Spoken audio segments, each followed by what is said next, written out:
봉독했던 에베소서 1장 15절에서 17절의 말씀을 가지고 날마다 새로워지는 재창조의 축복, 이런 제목으로 하나님의 말씀을 나누도록 하겠습니다. 한번 따라해 보시기 바랍니다.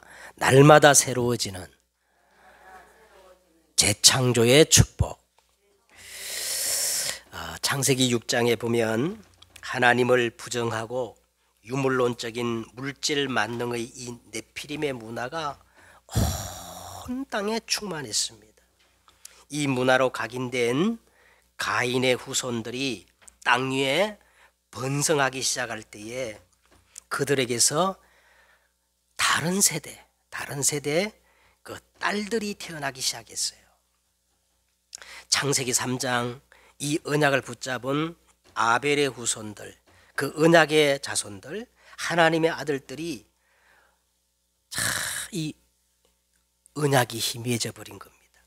그래서 그 사람들의 딸들의 아름다움을 보고 자기들이 좋아하는 모든 여자를 아내로 삼는 혼합주의, 다원주의가 만연하는 시대가 된 겁니다. 자, 이때 창세기 6장 3절에 보면 여호와께서 이르시되 나의 영이 영원히 사람과 함께 하지 아니하리니, 그들이 나를 떠나서 영이 죽어버리고 뭐가 됐냐? 육체가 됐다는 거예요. 육체가 됨이니라. 그러면서 그러나 그들의 날은 120년이 되리라 하시니라. 그들의 날이 120년이 되리라 하신 말씀은 인간은 이때부터 한계를 가진 유한한 존재가 되어버렸다는 말씀입니다. 당시의 땅에는 더욱더 네피림이 더 충만하였고, 그 후에도 하나님의 아들들이 언약을 놓치고 사람의 딸들에게 들어가서 자식을 낳았으니 그들이 용사라, 고대의 유명한 자였더라, 명성이 있는 유명한 자였더라, 이렇게 성경은 말씀하고 있습니다. 모든 사람이 이 네피림의 문화에 빠져가지고 이 네피림의 문화가 대세가 되었어요. 언약을 붙잡은 노아는 조롱거리가 되어버리고, 그리고 물질 만능, 오직 육신의 정욕, 안목의 정욕, 이생의 자랑을 따라 사는 사람이 가장 현명한 사람이고 인생을 가장 잘 사는 사람이라고 사람들은 그렇게 생각한 겁니다. 잘 살고 잘 먹고 장가가고 시집가고 잘 사는 줄 알았는데, 자, 그런데 어느 날 뭐가 터졌어요? 노아 홍수가 터져가지고 재앙이 덮치니까 모든 사람들이 다 죽어버린 거예요. 노아 가족을 제외한 모든 사람들이 다 죽었는데, 자, 그런데요, 위에서 떨어진 자 나팔, 이게 이제 네피림이란 말이거든요. 이 네피림, 위에서 떨어진 나팔, 네피림, 이 영적 존재는 죽지 않고 노아 후손, 살아남은 노아 후손 속에 다시 들어가 가지고 이제 용사라 그랬어요. 아주 강한 용사, 니무롯이 됐어요. 창세기 10장에 볼까요? 니무롯이 된 거예요. 네피림의 후손들이 뭐가 됐어요? 그 다음에 노아 홍수 때도 살아남아 가지고 니무롯이 된 거예요. 그래서 이 니무롯 후손들이 창세기 11장에 보니까 이 니무롯 후손들이 홍수 전에 네피림 그때와 같이 똑같이 언어가 하나요, 여전히 말이 하나였더라. 그게 뭔 말이냐면, 이 니무롯들은요, 하나님은 우리에게 필요 없어. 하나님은 믿을 필요 없어. 인생의 정답이란 없어. 내가 스스로 하나님이 돼가지고 선악을 판단하고 길을 만들어가는 것이 인생의 정답이야. 그래서 나를 찾아야 돼. 나의 것을 찾아야 돼. 내 이름을 내고 막 높이 나의 성공을 창조해야 된다. 그래가지고요, 이 사람들이, 이 언어와 말을 가진 니무롯들이 하나님을 거부하는 에덴의 동쪽, 에덴의 동쪽으로 점점 옮겨가다가 실패해야 되는데, 실패해야 정신 차리는데요, 성경에 보니까 살판 나는 신할 평지를 만난 거예요. 막 살판 나는 막 제사장을 만나 신할 평지를 만났어요. 거기서 그들이 이렇게 말합니다. 그들이 서로 말하되, 자, 이제 우리가 살판나고 우리 세상이 되었으니까 벽돌을 만들어 견고히 굽자. 우리가 발명한 벽돌로 하나님이 창조물인 저 돌을 대신하고, 우리가 개발한 이 역청으로 진흙을 대신하여, 그리고 또 말하기를 성읍과 탑을 건설하여 그 탑 꼭대기를 어디에 닿게 하자는 거예요? 하늘 꼭대기에 닿게 하여 우리 이름을 내고 온 지면에 흩어짐을 면하자 하였더니, 과연 그들이 뜻대로 하늘에 닿게 하고 말이죠, 흩어짐을 면하고 막 성공한 것 같지요. 그런데 그들이 쌓은 그 바벨탑이 하루아침에 다 무너진 거예요. 이게 바벨탑 사건 아닙니까? 자, 이 땅에는 지금도 창세기 11장처럼 바벨탑을 쌓아 성공한 사람들이, 하나님을 믿지 않은데도 성공한 사람들이 우리 주위에 많이 있습니다. 사람들이 자신들의 힘으로 성공을 창출했다는 뜻으로 이 창조라는 말, 제네시스라는 말을 많이 쓰고 있어요. 그래서 우리나라의 최고급 차 이름이 뭔지 아세요? 제네시스. 제네시스라는 차가 있을 정도입니다. 그런데 사실은 이것은 틀린 말이에요. 창조는 인간의 단어가 아니고 하나님의 전유물이시며, 이 창조는 하나님만이 할 수 있는 영역이기 때문에 그렇습니다. 인간이 아무리 물질, 문명, 첨단 과학을 발전시키고 끊임없는 막 이 바벨탑을 쌓아도 어디까지나 있는 것 가지고 하나님이 만드신 것을 발견했을 뿐이지 창조는 아니에요. 인간은 하나님이 만드신 피조물이며, 사실 인간은요, 재창조를 받아야 할 그런 존재예요. 그래서 고린도후서 5장 17절에 보니까 누구든지 그리스도 예수 안에 있으면 새로운 뭐예요? 새로운 피조물이라. 보라, 이전 것은 지나갔으니 새 것이 되었도다. 자, 그러면 새로운 피조물, 이걸 재창조라 그러는데, 이 재창조란 과연 뭘까요? 재창조란 하나님이 만든 것을 내 것으로, 하나님이 만든 것을 내 것으로 만드는 것이 재창조입니다. 하나님이 만든 원래 것을 회복하는 것이 재창조예요. 하나님이 원래 인간을 어떻게 만드셨느냐? 생육하고 번성하여 땅의 충만, 땅을 정복, 땅을 다스리는 이런 하나님의 형상을 가진 무한한 존재로 하나님이 우리 인간을 만드셨는데, 그런데 지금 인간은 전부 한계를 가지고 있어요. 한계를 가지고 있어요. 왜 우리 인간에게는 이런 한계가 올 수밖에 없을까요? 성경 분명히 세 가지 이유를 얘기합니다.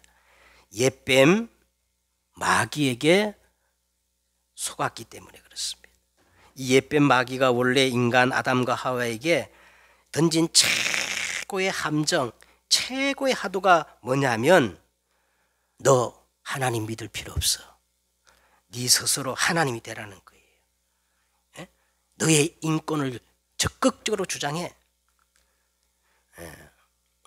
제가 어제 저녁에 우연하게 그것이 알고 싶다, 그것이 알고 싶다라는 그 TV 프로를 이제 우연히 보게 됐는데, 이 정신병, 이제 정신병 우리가 조현병이라고 하지 않습니까? 이 조현병을 앓고 있는 그 아들이, 청년 아들이요, 오래 전부터 벽에다 또 이 노트에다가 아버지를 죽이겠다고, 이게 사인을 그렇게 보내는 거야. 시달리니까. 그래서 아버지가 위험을 느껴가지고 그 해당 기관이나 경찰서에 가서 막 도움을 여러 번 요청을 했어요. 그런데 이 우리나라가 얼마 전에 인권법이 제정되면서 본인의 동의 없이는요 경찰도 어떻게 할 수 없고 병원에서도 어떻게 할 수 없는 거예요. 경찰에 와가지고 하면 나는 뭐 멀쩡하다니까 뭐 동의를 안 해주니까 어떻게 손도 댈 수 없는 거예요. 결국 그 아들은 아버지를 아주 잔혹하게 죽여가지고요. 그래서 2층인데 아버지를 창문을 열고 그 밑으로 시체를 유기시켜 버린 거예요. 근데 그 사건이 바로 얼마 전에 일어난 거예요. 조현병 환자를 환자로 보지 않고 정상적인 사람으로 보면서 인권이라는 거예요. 인권. 그러면 그 조현병 환자에 의해 가지고 피해자가 된 아버지 인권은 어떻게 되겠습니까? 인권은 당연히 보장돼야 하겠지만 인권이란 이름으로 온갖 이 세상의 지금 영리 현상이 마치 정의처럼 통하는 시대가 된 겁니다. 이게 완전 사단의 함정이에요. 사단은 끊임없이 지금도 너 하나님 믿지 마. 네가 하나님이야. 네 스스로 하나님이 돼가서 선악과를 다 판단해버려. 응? 그 결과 생명의 근원되자. 그 결과 하나님의 말씀을 불순종하는 죄를 범하고 그 결과 생명의 근원 되신 하나님을 인간은 영원히 떠나게 된 거예요. 하나님을 떠나자마자 생명의 근원인 이 하나님과 단절돼 버리고 인간은 허물과 죄로 죽어버렸어요. 이때부터 인간에게는 반드시 한계가 찾아오게 된 겁니다. 시간의 한계, 능력의 한계, 지식의 한계. 그런데 이 바보 같은 인간들은요, 자기가 막 천년만년 사는 것처럼 이 땅에서 막 사는 것처럼 절대 인정하지 않고 하나님을 바라보지 않고 있습니다. 자, 한계를 가진 인생에게 반드시 찾아오는 것이 있어요. 가장 먼저 인간에게 어떤 문제가 오느냐? 눈에 안 보이는 100% 영적 문제에 걸려 있습니다. 영적 문제이기 때문에 사람들이 눈에 안 보이니까 사람들이 인정을 하지 않을 뿐이지. 그 어떤 영적 문제냐?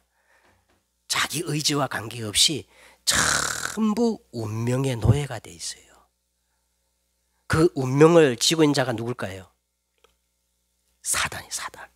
그래 사단의 운명의 노예가 돼가지고 전부 알고 보면 불신자들은 누구의 종로로 돼요? 우상을 숭배하며 일평생 마귀의 종로로 타는 겁니다. 응? 그러니까 당연히 어느 순간에 보면 이 영적 문제가 올 수밖에 없어요. 성공과 상관없이 수고하고 무거운 인생의 짐을 지고 계속 고통을 당합니다. 말은 아니지 사람들은 전부 인생에 수고하고 무거운 짐을 지고 고통 속에 살아가고 있어요. 자, 그런데 어느 날 이 숨어있던 상처들이 드러나면서 막 시달리는 거예요. 시달리는데 어떻게 시달리느냐? 우울증이 오기도 하고, 조울증 아시죠? 조울증 잠을 못 자요. 불면증, 대인 기피, 대인 공포, 심지어 사람들은요 막 자살 충동, 주성 이런 증상들이 막 나타납니다. 더 깊어지면 어떻게 되느냐? 한 가지 막 몰두하게 되고 집착하게 되고 막 중독. 그래서 심지어는 어제도 그 조현병 환자들 그럴 때 환청, 귀에서 자꾸 막 이렇게 막 환청이 들리고 환상이 보이고 심각해지면 뭔가 했잖아요. 완전히 사로잡혀가지고 이제는 통제 불능의 조현병이 시달리는 거예요. 그런데 이렇게 시달리는 사람도 있지만 다른 정상으로 나타나는 사람이 있는데 정신은 멀쩡한데 과학으로 설명할 수 없는 뭔가에 계속 눌리는 사람이 있어요. 그래서요 막 눌려가지고 이제 뭐가 신기가 막 나타나. 신기가 막 뭐가 보이고 막 들리기도 하고, 막 신병 때문에 병원에 가가지고 막 진찰을 해도 병명이 안 나타나고 시달리다 안 돼가지고 이제는 내림구 돼가지고 말이에요. 그걸 받아들이면 어떻게 됩니까? 완전히 귀신에 장악돼가지고 이제 귀신이 시키는 대로 살아갈 수밖에 없는 무당이 되기도 하고. 그렇죠? 자, 여러분, 인간 변화는 가능할까? 인간 변화는 정말 가능할까요? 근데 성경은 단호하게 말합니다. 인간에게는 답이 없어요. 불가능합니다. 그러면 도대체 어떻게 해야 될까요? 모든 종교는 내 내면 마음을 비우고 청소하고 수리하고, 그러면 인간은 무한한 그 가능성을 정진시키면 인간은 생불도 되고 신도 되어지고 무한한 존재라고 그렇게 말하지만, 기독교는 절대 내면을 비우고 깨끗이 청소하고 수리 보수해가지고 인간의 가능성을 최대치로 업그레이드시키는 그런 종교가 아니에요. 성경은 인간의 실존을 정확히 말하기를 에베소 2장 1절에 보니까 허물과 죄로 죽어 있는 상태란 말이에요. 죄의 삭선, 사망, 절대 절망, 절대 불가능한 존재예요. 그러면 기독교란 뭔가? 기독교는 새로운 생명으로 거듭나게 하는 거예요. 할렐루야. 예? 새로운 생명으로 재창조하여 새로운 피조물이 되게 만드는 게 기독교예요. 그러면 이 새로운 생명이 누구겠어요? 내가 꼭 길이요 진리요 누구야?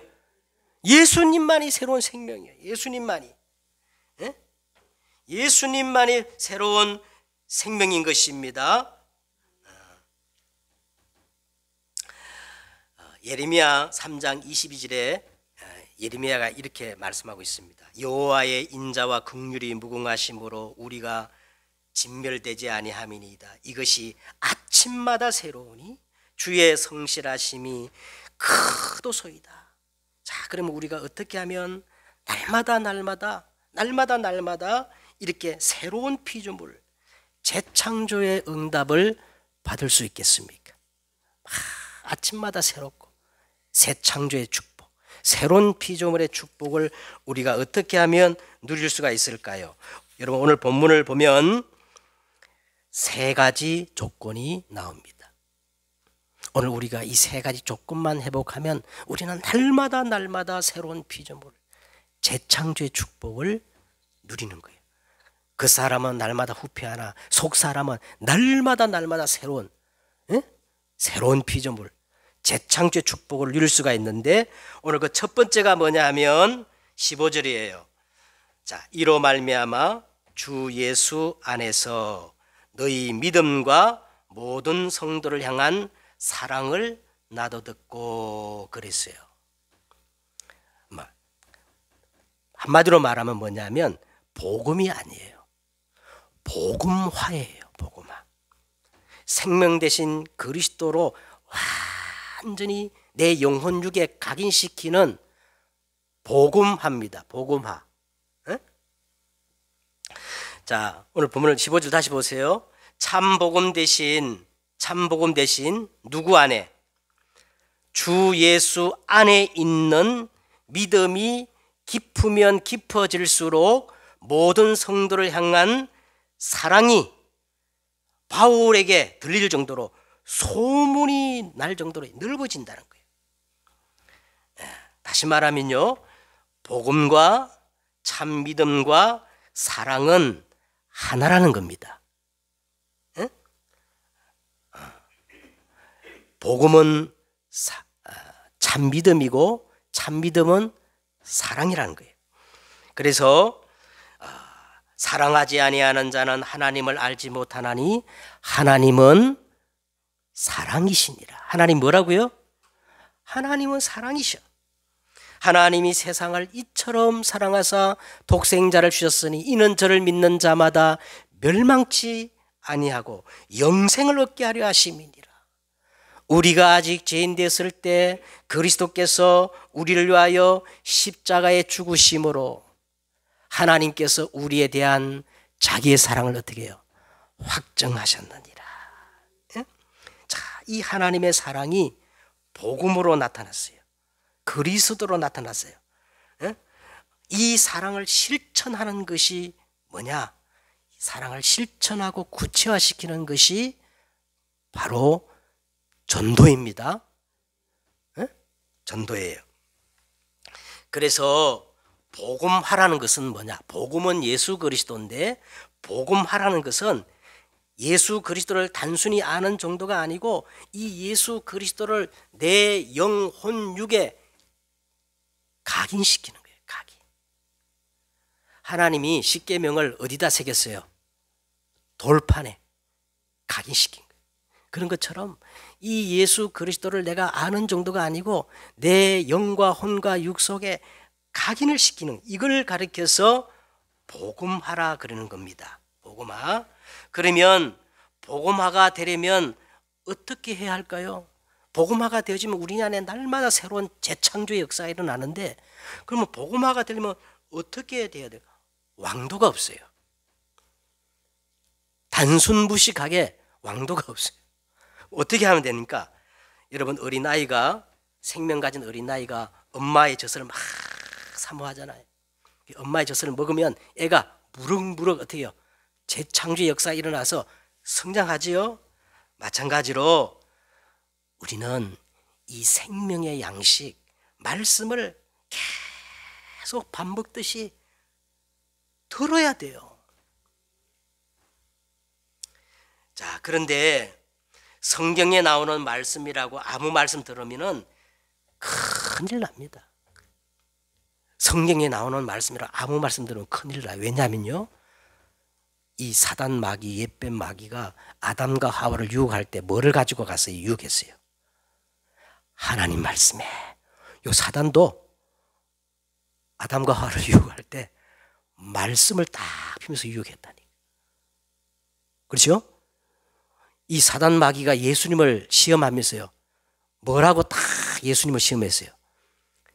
기록된 하나님의 말씀에. 말씀을 가지고 사람을 미혹하는 거예요. 그래서 성경에 나오는 말씀이라고 다 그 말씀 무조건 들으면 안 돼요. 응? 여러분, 신천지가 교회 다니는 사람을 미혹할 때 그냥 미혹하는 게 아니라 말씀을 가지고, 기가 막힌 말씀을 가지고 다 미혹하잖아요. 그러면 도대체 우리가 어떤 말씀을 들어야 되느냐? 로마서 10장 17절에 분명히 나옵니다. 로마서 10장 11절에 보면, 그러므로 믿음은 들음에서 나며 들음은 그리스도의 말씀으로 말미암느니라. 그러므로 믿음은 들음에서 나며, 그래 맞습니다. 우리가 무슨 말씀을 듣느냐? 북한에서는 세뇌 교육이라는 게 있잖아요. 어릴 때부터 세뇌 교육을 시키면요, 그것이 그 사람의 평생 신념이 되어버리는 거예요. 응? 믿음도 마찬가지입니다. 우리가 무슨 말씀을 듣느냐에 따라서 그 믿음의 내용이 결정되는 거거든요. 그래서 성경은 분명히 정확히 말하기를 어떤 말씀을 들어야 되느냐? 그리스도의 이 복음의 말씀을 들어야 된다는 거예요. 그냥 성경에 나오니까 좋은 말씀, 옳은 말씀, 은혜가 듣는 말씀이 아니라 그리스도의 말씀을 들어야 한다고 말하고 있습니다. 그래서 오늘 바울은요, 에베소서 1장 전체를 보면 그리스도 예수 안에 이 그리스도의 말씀을 17번 내지, 여러분 확인해 보시기 바랍니다. 17번 내지 18번을 계속 그리스도의 말씀을 반복하고 말하고 있는 거예요. 왜냐하면 각인된 것이 그대로 응답으로 나타나기 때문에 그렇습니다. 주중에 어떤 분이 지금 자신이 듣고 있는 말씀이라고 하면서 유튜브로 설교 동영상을 제게 이제 보내주셨어요. 여러 편을 보여줘가지고 제가 그거를 들을 수가 없고 딱 한 편만 들었는데, 제목만 이렇게 딱 보면 이런 제목이었습니다. 금식을 하게 되면 영적으로 어떤 일이 일어나는가? 또 지금 시대 현상을 보고 앞으로 어떤 일이 일어날 것인가, 막 그런 예언적인 설교의 말씀, 또 성경 지식이 너무 해박하고 좋은 말씀, 굉장한 말씀들이 많이 있어요. 제가 볼 때는 틀린 것이 하나도 없고 나쁜 것이 하나도 없어요. 다 성경을 가지고 말하기 때문에 그래요. 그야말로 말씀이 홍수를 이루는 그런 시대에 우리는 살고 있습니다. 그런데 성경은 뭐라고 얘기하는지 아세요? 이 시대를 가리켜? 예? 막 텔레비전에 틀기만 하면 설교를 막 들을 수 있고 말이야. 유튜브에 들어가면 막 내가 좋아하는 취향의 설교를 다 들을 수 있는 이런 시대에 우리가 살고 있는데, 성경은 이렇게 말합니다. 보라, 날이 이를지라 내가 땅에 기근을 보내리니 양식이 없어 주림이 아니요 물이 없어 가람이 아니라 여호와의 말씀을 듣지 못한 기갈이라. 7 귀신의 역사로 그 사람의 나중 형편이 전보다 더욱 심하게 되느니라. 너무너무 좋은 말씀, 옳은 말씀, 합당한 말씀이 많이 선포되는데 인간의 진짜 영적 문제를 해결할 그리스도의 말씀이 희미한 거예요. 그리스도의 말씀이 지금 선포되지 않아요.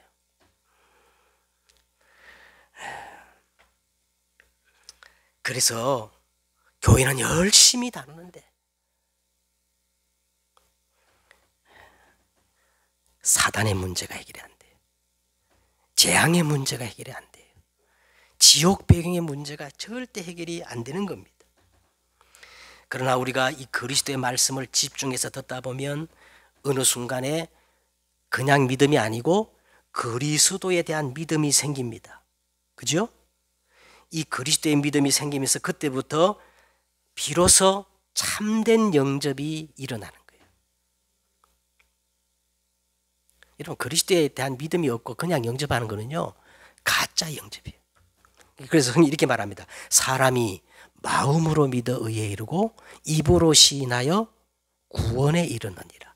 영접하는 자 곧 그 이름을 믿는 자들에게는 하나님의 자녀가 되는 권세를 주셨으니 이는 혈통으로나 육정으로나 사람의 뜻으로 나지 아니하고 오직 하나님께로부터 난 자들이니라.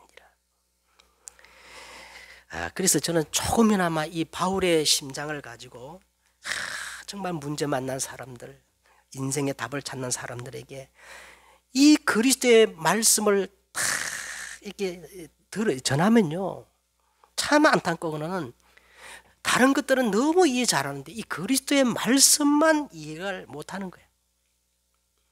조금 신앙생활하는 사람들은요, 이 그리스도의 말씀을 하면 뭐 나는 다 알고 있는 내용이라 하면서요, 그렇게 착각을 하고 있습니다. 제가 보기에는 모르고 있는데, 뭔가를 가지고 또 안다고 하는 사람일수록 더 알아듣지를 못해요. 그래서 성경은 이렇게 말합니다.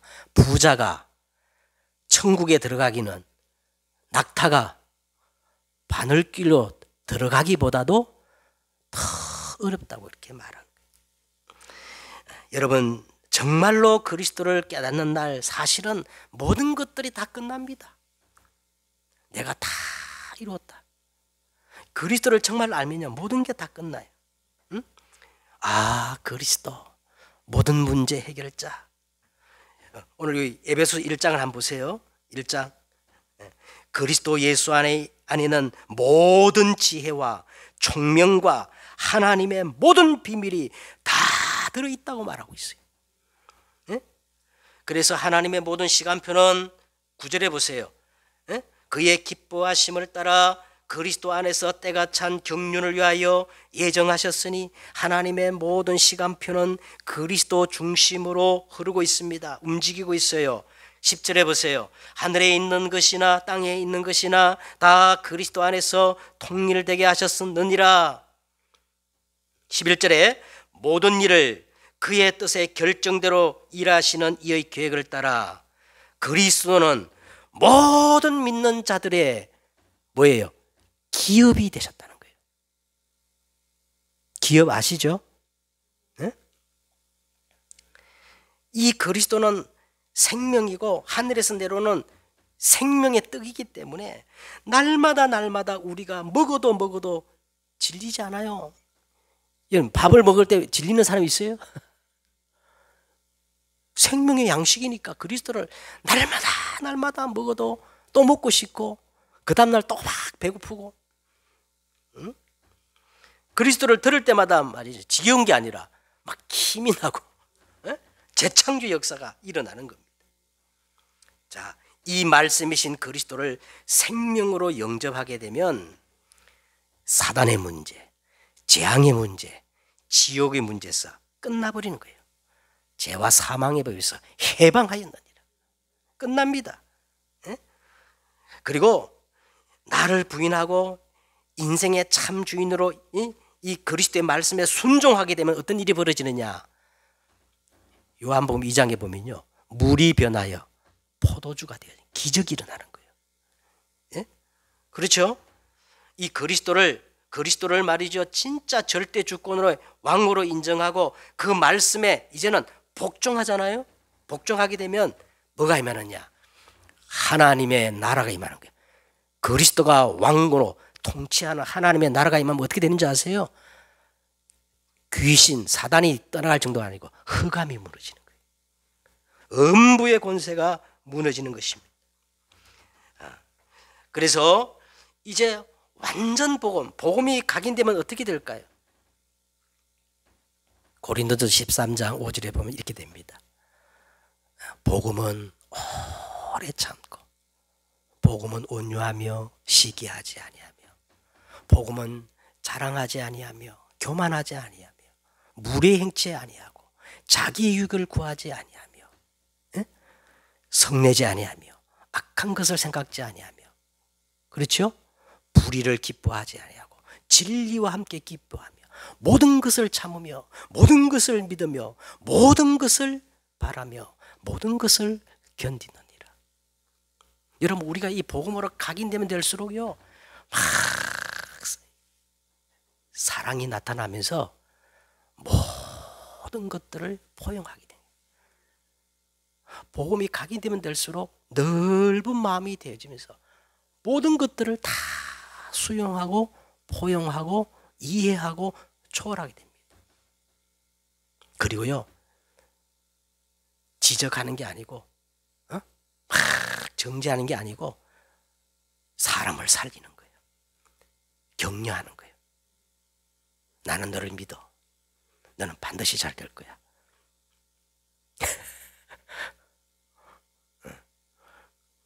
내가 어제 우리 딸이 어디 가는데 내가 딱 속으로 기도했어요.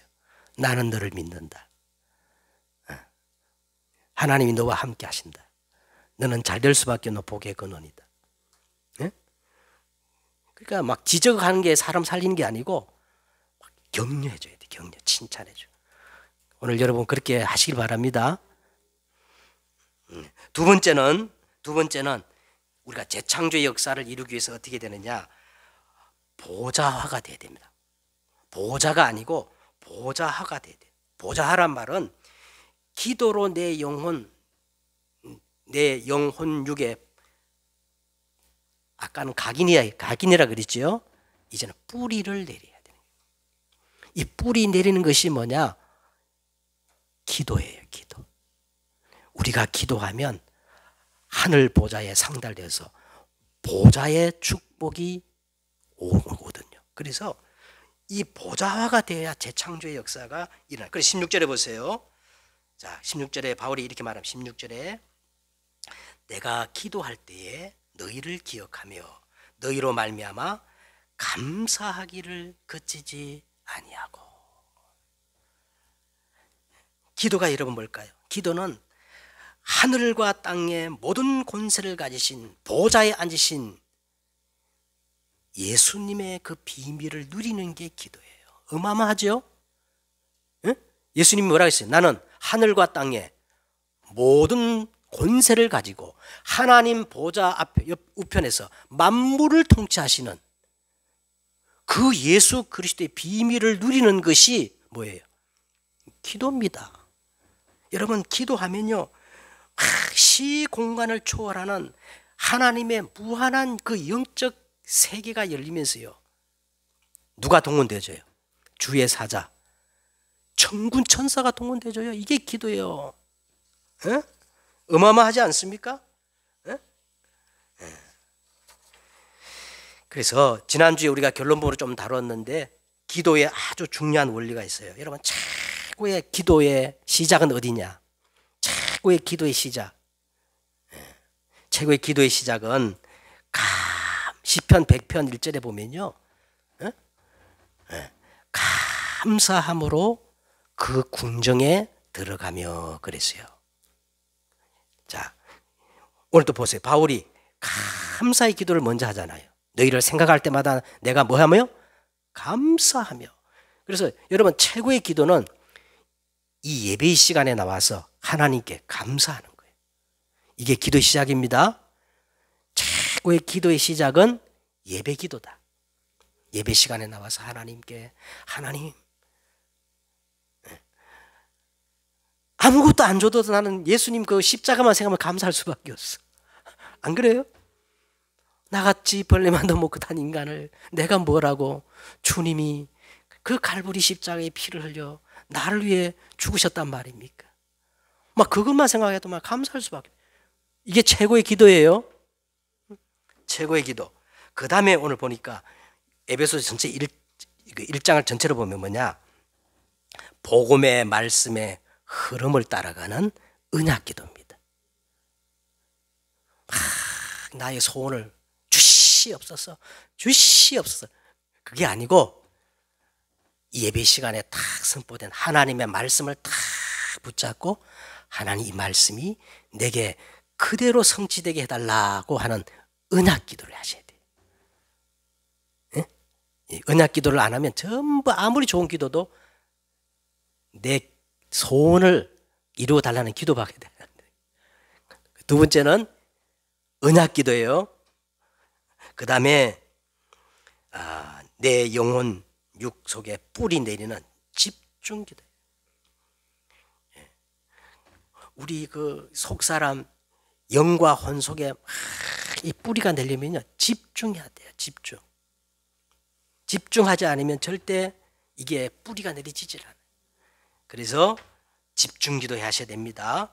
그 다음에 24 나를 살리는 24 나를 바꾸는 그 기도, 치유 기도를 하셔야 돼요. 왜 24냐? 24가 진정한 나예요. 여러분, 하루 동안 뭐를 많이 생각합니까? 그게 나거든요.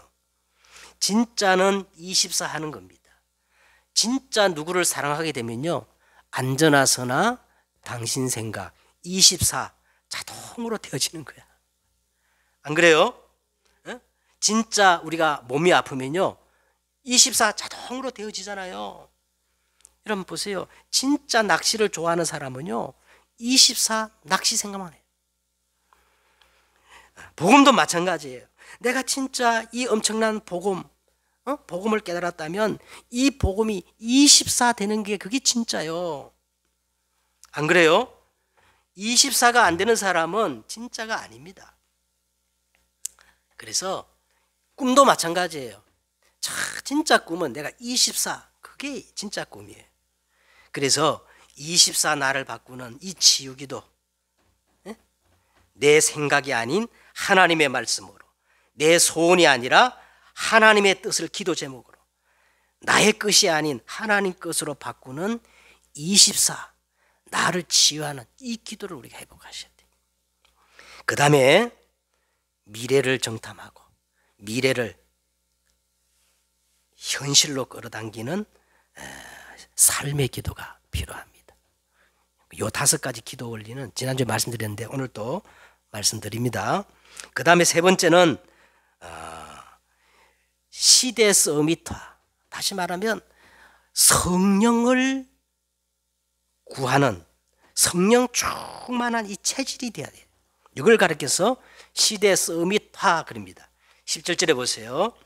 우리 주 예수 그리스도의 하나님 영광의 아버지께서 지혜와 계시의 영, 이게 뭐예요? 성령님이거든요. 지혜와 계시의 영을 너에게 주사 하나님을 알게 하시고,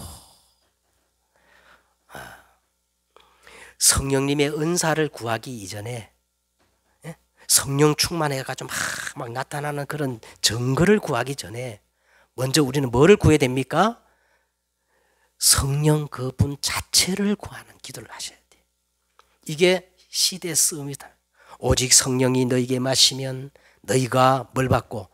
권능을 받고 예루살렘, 온 유다, 사마리아 땅끝까지 이르러 내 증인이 되리라 하시니라. 예수님의 마지막 약속이에요. 마지막 우리에게 주신 기도 제목이에요. 다른 거 생각하지 말라.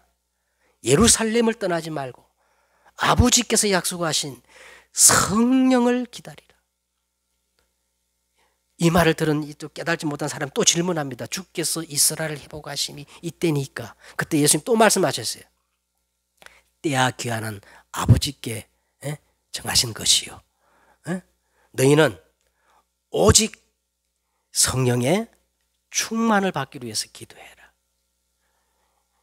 여러분, 다른 거 다 우리가 못할지라도 시대를 내다보고 성령 충만한 이 영적 서밋, 시대 서밋하의 축복을 우리가 구해야 하는 거예요.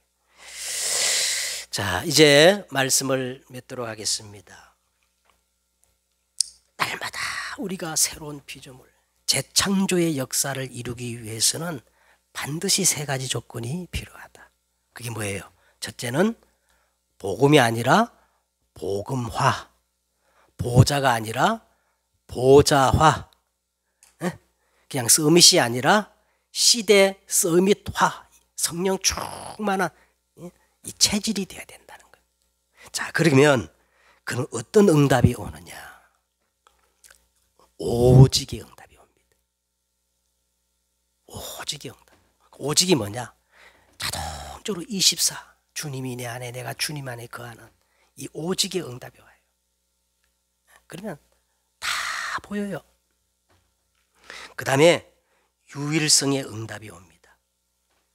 유일성의 응답이란 말은요, 하나님의 시간표가 와요. 하나님의 나라가 임해요. 인간의 시간표를 넘어선 25시 하나님이 통치하고 다스리는 유일성의 응답이 오면요, 아무도 못 막아요. 싸우지 않고 이겨요. 엄청납니다. 그 다음에 어떤 응답이 오느냐?